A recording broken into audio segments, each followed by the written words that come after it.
Jacob Roberts. Your occupation? Research administrator. And your specialist subject? Jimi Hendrix. The life and career of the influential American rock guitarist. In 2 minutes, here we go. Jimi Hendrix was born in 1942 in the First Hill neighborhood of which city? Seattle. Yes, although he was given the name Johnny, later changed to James or Jimmy, the young Hendrix insisted on using what first name after a well-known actor? Buster. Yes. What's the number of the Airborne Division in the US Army, where Hendrix trained as a paratrooper until his honorable discharge in July 1962? 101st. Yes, in 1966, the British bass player Chas Chandler offered to manage Hendrix after seeing him perform at the Café War Club in New York, accompanied by what backing band? The Blue Flames. Yes. At which London studios in January 1967 did the Jimi Hendrix Experience work with the engineer Eddie Kramer for the first time? Olympic Studios. Yes. When recruiting a drummer to be in the Jimi Hendrix Experience, Hendrix is said to have tossed a coin to decide between Mitch Mitchell and which other musician who was from the Mojos? Ainsley Dunbar. Yes, Hendrix lived with his girlfriend Kathy Etchingham in a flat next door to the former home of George Friedrich Handel on which street in London's Mayfair district? Brook Street. Yes, in an effort to establish Hendrix in the United States, Frank Sinatra's Reprise label released a single in 1967 featuring Purple Haze and which other song? Foxy Lady? No, The Wind Cries Mary, a filmed open-air performance by the Jimi Hendrix Experience, which was billed as the Rainbow Bridge Vibratory Color Sound Experiment, took place in 1970 on which Hawaiian island? Maui. Yes, what was the name of the owner of the PPX label who employed Hendrix as a session musician for various acts, including as a guitarist on a single recorded by the actress Jane Mansfield? Ed Chalpin. Yes, when the relatively unknown Jimi Hendrix Experience performed at the Hollywood Bowl on the 18th of August 1967, they were a support act for which headlining group? The Mamas and the Papas. Yes, which is the only song on the Electric Ladyland album to have been written and sung by the band's bassist, Noel Redding? Little Miss Strange. Yes, it was Little Miss Strange. Jacob, at the end of that round, you had no passes. You've got 11 points.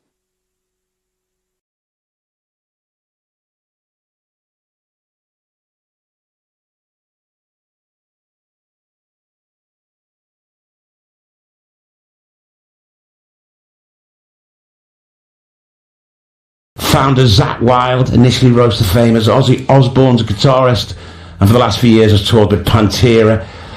Zack joins me now. Zack, are you there?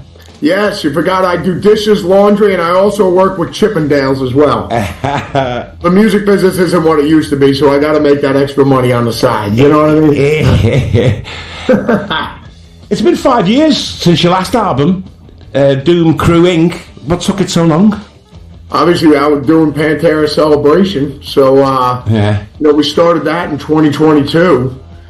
Kept going. It was a year, then we did another year, then we did another year. So, in between there, I just kept writing songs, just stockpiling songs, and I just figured, there's no sense of putting an album out until we take a break.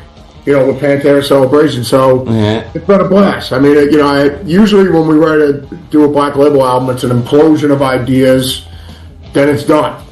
But this one, where it was like a batch of writing at the Vatican, then more writing at the Vatican with the guys, and then the guys came out again, and here we are. Mm-hmm. So I was just like, it's no big deal. I'll just keep stockpiling song ideas until we're ready. You've said it's a sincere ride through the peaks and valleys of the last 4 years from start to finish. Some of the highest highs and the lowest lows and everything in between. Can I ask what were the highest highs? Well, I mean, I'm kind of like, you have the hottest hot, the coldest cold. I'm kind of in the middle there, lukewarm water. I'm just like lukewarm.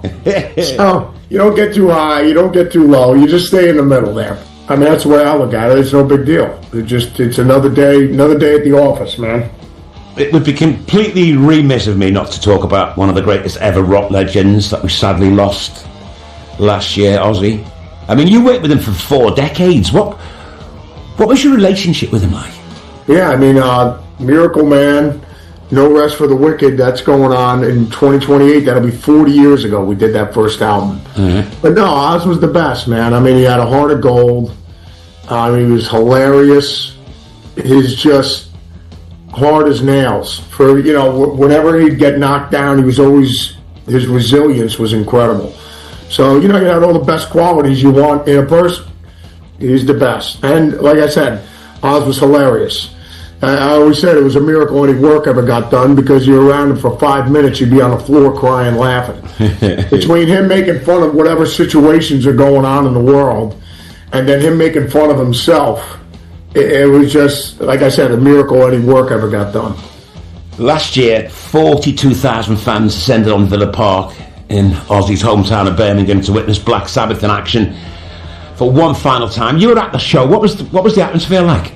I mean, we're backstage and everything. You know, like seeing everybody was like a class reunion, because you've known a lot of these people for years now. So it was great catching up with everybody, seeing everybody, and everybody was there for the same reason, to celebrate, you know, Sabbath and celebrate Ozzy. So because everybody there has been touched or influenced, and Sabbath has been a beacon of light for all of us.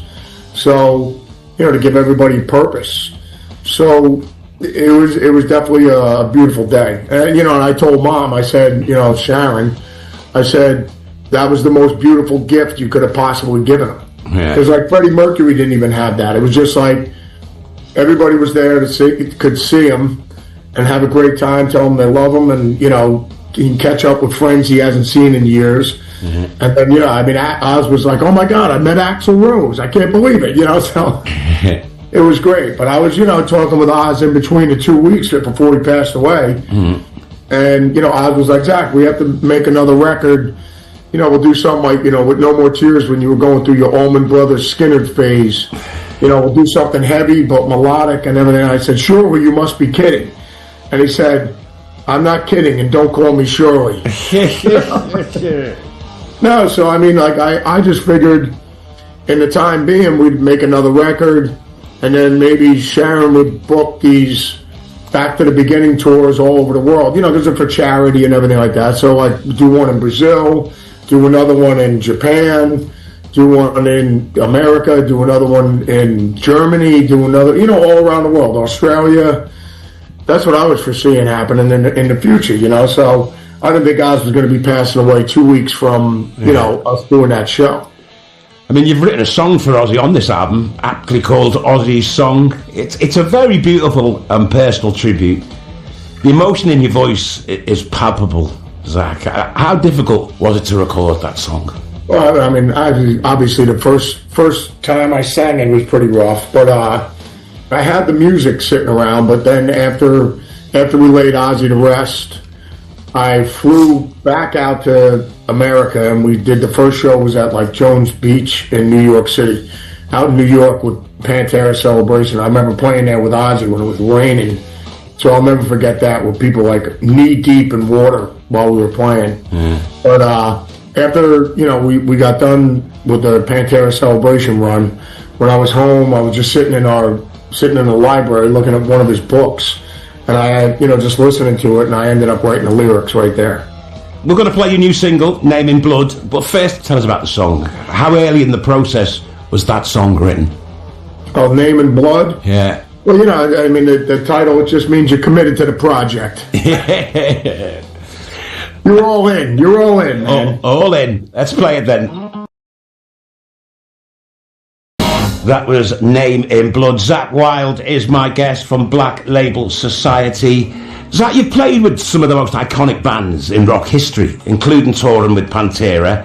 When did you get that call?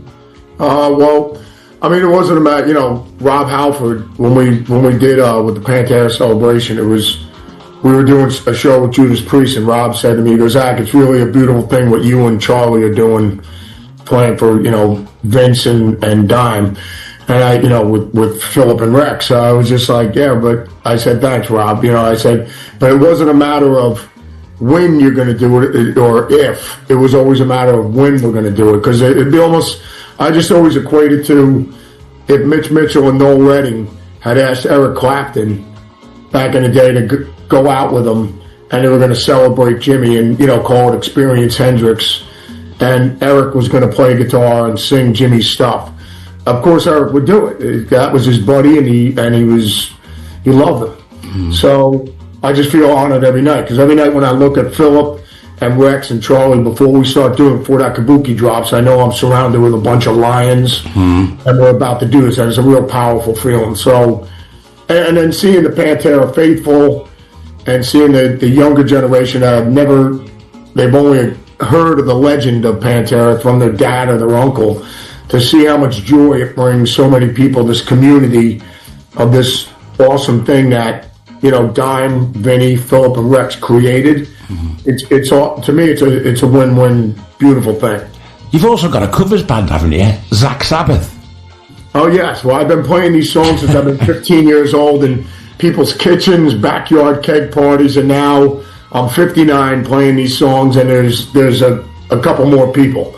But, I still get just as much joy playing these songs as I did when I was 15 as I do when I'm 59. You've got as close to the real thing as you possibly could get, so why did you feel the need to do a covers band? Why not? Listen, you're heading on tour in the spring. You play the O2 Academy, Glasgow on the 28th of May, O2 Forum, Kentish Town on the 29th, and the O2 Academy, Bournemouth on the 30th. Do you still enjoy the touring, or does it take its toll? And do you tour differently? To me, it's just like Keith Richards always says. He goes, "When are you going to retire?" He goes, "Retire from what?" It'd be like if you ask Lemmy, "You're going to retire from going to the Rainbow with a bottle of your favorite whiskey, a pack of cigarettes, and and a book that you've been looking forward to reading. Why would you retire from that?" Yeah. Every day you should, it's a blessing and a gift. So you should just enjoy life and live like a berserker, which means all in and live to the fullest. Name in blood. Exactly. Listen, I've heard you're going to stick around and hijack my bowl of soul. Is that true? Yes, let's do it. All right, you stay there, and we'll be back with you shortly. Zack Wilde for joining me today. That single, Name in Blood, by Black Label Society, is out now. You can catch Zack on tour this year with them, as well as Zack Sabbath, as well as Pantera. So there's no excuse not to see Zack Wilde doing something this year, alright? Simo says, "I'm 57 and followed Ozzy all my life. Zack is a legend, and I try to play guitar like him as much as possible. Peace and love, dudes." Peace and love, Simo. Ash says, "I remember watching Zack Wilde launch into an awesome solo at Ozfest at Donington 2002. Amazing guitarist. Amazing memories." Lee says, "My wife Claire is eternally grateful to Zack for his I Hate Your Guts tune from way back when. The anthem to a few exes before me. What a truly legendary artist. Just make sure it's not about you in the future, Lee, alright?" And No Name Norman says, "Craig, love the positivity of this guy. What a legend." Well, as you heard, Zack, he's not finished with us yet. He's a man of many tastes. And he joins us later to deliver a big scoop of musical goodness for the bowl of soul. He's a secret soul boy,